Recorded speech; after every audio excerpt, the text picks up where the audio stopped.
Hi, I'm Paul Psulka, Ivy Masters Learning Center at ivymasters.com, and today we're going to look at the 16th question from Digital SAT Test 3, Module 1, number 16 reads, which choice completes text that it conforms to the conventions of standard English? Whenever it asks you this particular question, you always want to look at the answer choices first and ask yourself questions based on those answer choices.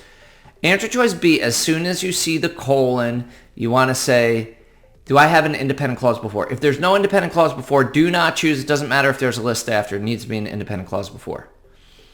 Answer choice C, you want to ask yourself if there's an independent clause before and after, unless it's being used in a list, in which case you could expect that there's going to be another semicolon in a sentence. If you see another semicolon in a sentence, then choose an answer choice with the semicolon indication that it's in a list. And then generally speaking, answer choice D, we'd use a comma when we pause as opposed to answer choice A, no pause. Let's go to the sentence. I'm going to read with world in place. A conceptual artist and designer embraced both by the art world and the fashion world, Mary Ping was chosen to curate the exhibition Front Row, Chinese-American designers from the Museum of Chinese in America. So what I did not do, I should have paused after world, see if there's an independent clause before it. A conceptual artist and designer embraced by both the art world and the fashion world. Could that be its own sentence? No, it cannot. Answer choice B is gone, and we did not see another semicolon in a sentence, so answer choice C is gone as well. We're not combining two independent clauses. We do not have an independent clause before it. Do we have the comma or don't we?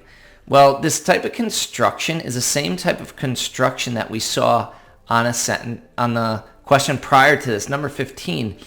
Concept's called modification in word order. And a phrase that modifies something has to be next to what it modifies. So for example, if I could say barking loudly, comma, the dog wrapped its leash around the tree. When I say barking loudly, that's your modifying phrase. What comes after the comma has to be who or what is barking loudly. The dog, of course, is barking loudly. If you notice, you get rid of the modifying phrase, get rid of barking loudly, and you still have an independent clause. The dog wrapped its leash around the tree. And notice there's also a comma after barking loudly, comma between loudly and the dog. We got the same construction here, so your correct answer is going to be D. A conceptual artist and designer embraced both by the art world and the fashion world, comma, and then after that comma has to be who is a conceptual artist and designer embraced by both the art world and the fashion world. Then we get it, Mary Ping. Now notice Mary Ping to the end is an independent clause. Mary Ping was chosen to curate the exhibition Front Row, Chinese-American designers for the Museum of Chinese in America. So that's the type of construction. A comma should combine the modifying phrase to the phrase that it's modifying. Thank you for joining us today. If you like this video, click like. You could share it with someone who has difficulty with punctuation, does not recognize it when there's modification word order like this. If there's any question you'd like to see answered from any official PSAT or SAT or ACT, leave that in the comments. I'd be happy to shoot a video on it.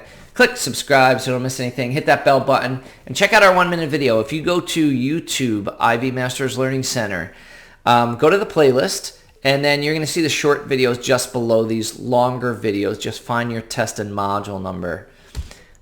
And have a great day.